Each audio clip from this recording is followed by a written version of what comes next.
अमर प्रकाश प्रेम से बोलिए सद्गुरुदेव की जय। विश्ववंदनीय परम पूज्य हृदय मंदिर के आराध्य सद्गुरुदेव, सूरत गुजरात से पधारे हुए परम वंदनीय परम पूज्य श्री साहिब जी, वंदनीय संत समाज, उपस्थित धर्म प्रेमी बंधु, भक्तिमती माताएं, बड़े ही सौभाग्य का विषय है कि हम सत्संग में बैठे हैं। सत्संग में आने का फल ही, क्योंकि व्यक्ति के जीवन में सत्संग मिलती नहीं और सत्संग के बिना जीवन बदलता नहीं। अच्छी संगत का प्रभाव जीवन में आता है तो बुरी संगत का प्रभाव भी जीवन में आता है। ऐसा नहीं कि भाई अच्छी संगत का ही प्रभाव आए, बुरी का भी प्रभाव आता है। बुरी का प्रभाव हमें वहां ले जाता है, नरक की ओर, दुर्गति की ओर, और अच्छी संगत का प्रभाव हमें कल्याण की ओर लाता है। इसलिए सत्संग जीवन में सबको करना चाहिए और सत्संग से हमारा व्यवहार, परमार्थ, अध्यात्म और सिद्धांत तीन ही सुधर जाते हैं। सत्संग से हमारे जीवन में सद्गुण संचित होते हैं, जिसको बाबा ने मानस में लिखा है, सीमित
धन्य घड़ी जब होवे सत्संगा, धन्य जन्म हरि भक्ति प्रसंग। ज्ञान का प्रसंग सुनते हैं, आत्म उद्धार की बातें सुनते हैं, वो समय बहुत जीवन का सार है।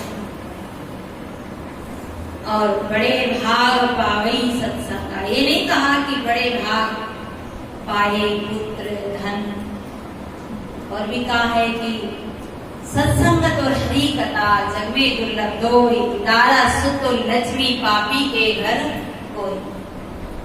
लोग तो कहते हैं कि घर में दूध हो और पुत्र हो, बस आनंद ही आनंद। पर दूध और पुत्र से आनंद नहीं होता है। दूध और पुत्र हो, पूत हो, पर पूत हो सबूत हो तो आनंद हो। अगर पूत का पूत हो तो फिर आनंद होगा। पुत्र हो और शराबी पुत्र निकल जाए तो उससे आनंद नहीं होगा। और पुत्र तो सबके घर होता है। वैसे देखो तो पशु पक्षी के तो अपन से ज्यादा पुत्र हैं। आप लोग के तो 2-2, 3-3, 4-4 होंगे, ज्यादा से ज्यादा 5-6 होंगे। वैसे कोई कोई के 7-8 भी है। वैसे हमारे मोहल्ले में तो है भाई, कोई के 7 है, कोई के 8 है। हमारा मोहल्ला तो भागशाली है। पानी आया कोई कपड़े दे आए तो देखिए, तो पुत्र को ही पुत्र होने से कोई भागशाली नहीं होता है। वैसे नागिन है ना, नागिन कितने बच्चे को जन्म देती है? किनको पता है नागिन कितने बच्चे को जन्म देती है? 1000 बच्चे। और बिच्छू 100 बच्चे को जन्म देता है। परंतु क्या उसे भागशाली कहते क्या? तो पुत्र होने से कोई भागशाली नहीं होता है। बाबा कहते हैं सपनों से सजा दे ऐसी कथा दुर्लभ है, और ऐसी कथा में आना और ऐसी जगह बैठना भी भाग की बात है। संसार में ऐसी जगह भी नहीं मिलती है। लोग ठेके में बैठते हैं, कहाँ बैठते हैं, और सत्संग में कहाँ बैठते ज्यादा। सत्संग में बैठने की टाइम ही नहीं है। इससे कहो कि भाई सत्संग में क्यों नहीं आए, कि क्या बात करते हो, मरने की फुर्सत नहीं, आप तो सत्संग की बात करते। बताओ, मरने की भी कोई फुर्सत नहीं पड़ती। अरे मौत आएगी तो पता ही नहीं चलेगा।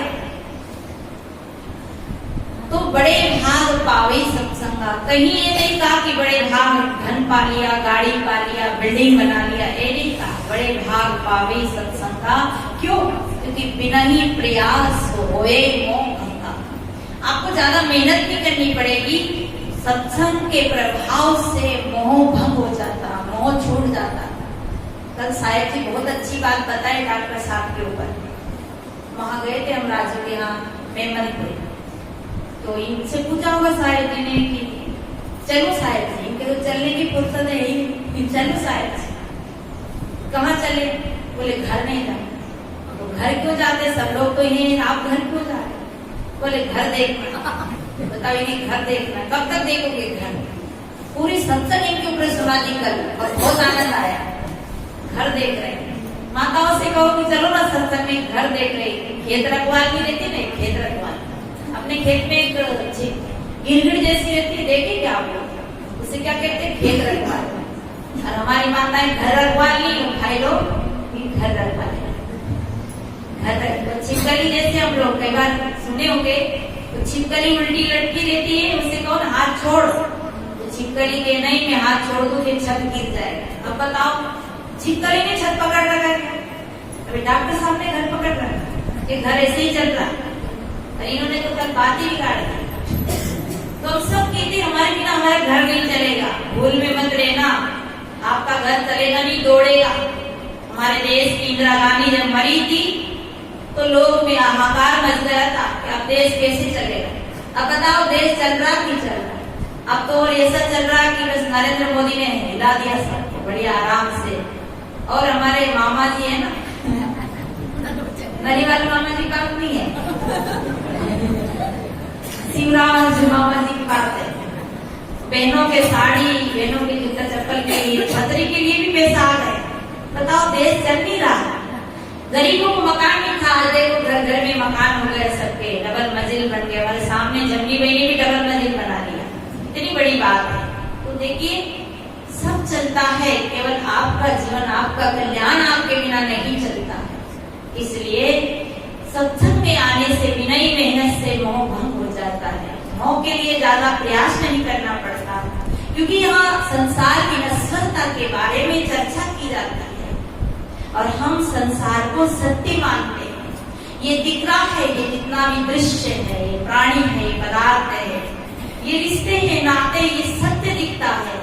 पर ये सपने की तरह है, जैसे सपना झूठ होता है और सपना सत्य लगता है, पर सपना बिल्कुल झूठ है कि नहीं? सपना झूठ। ऐसे ये जितना भी हम जिनके साथ हम रहते हैं, जीते हैं, इसका मतलब ये नहीं है कि इनकी जरूरत नहीं है, जरूरत तो है, परंतु ज्यादा जकड़ के पकड़ो मत, नहीं तो यही पकड़ी हमें कहाँ ले जाएगी? गर्भ में ले जाएगी, जठरंगी का दुख भुगाएगी, तीन ताप में भटकाएगी। इसलिए अपना कल्याण की भी सोचो, अपने जीवन की भी सोचो। तो बिना ही प्रयास हुए मोह भंगा। और सत्संग में क्या होता है? सत्संग से सद्गुण संचित होते हैं, अच्छी बातें हमारे अंतःकरण में इकट्ठी होती है जो समय पे काम आती है।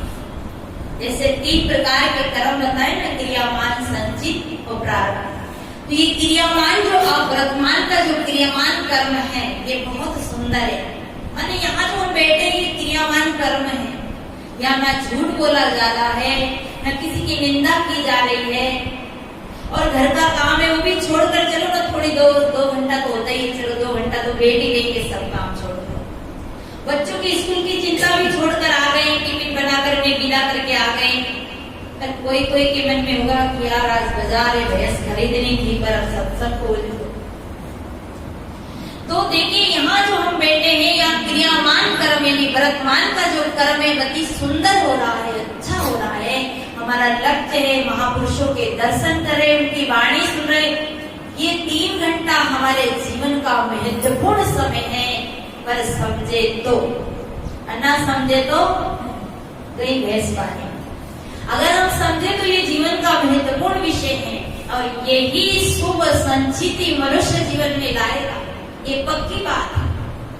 आज जो हम मनुष्य जीवन में जो शुभ करते हैं, जो अच्छा करते हैं, वो चाहे दान हो, धर्म हो, परोपकार का काम हो, दया का काम हो, सेवा का काम हो, यही क्रियामान संचित ही, क्रियामान से ही संचित बनेगा, और वही संचित फिर हमारे सामने भोग रूप में आएगा।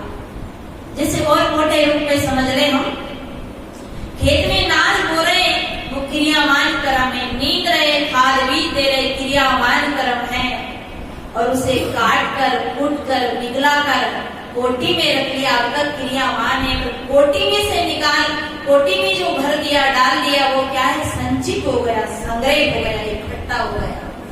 और वही जब हम निकाल के खाते हैं तो वही प्रारब्ध हो गया, वही उसको प्रारब्ध कर्म कहते हैं।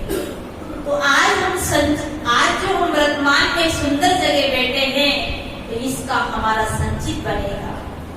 और देखिए जहां भी रहते, जिस जगह भी रहते, भाव की शुद्धता हो, हमारा विचार शुद्ध हो, वाणी शुद्ध हो, कर्म शुद्ध हो, जहां भी रहे वही आपकी पूजा है।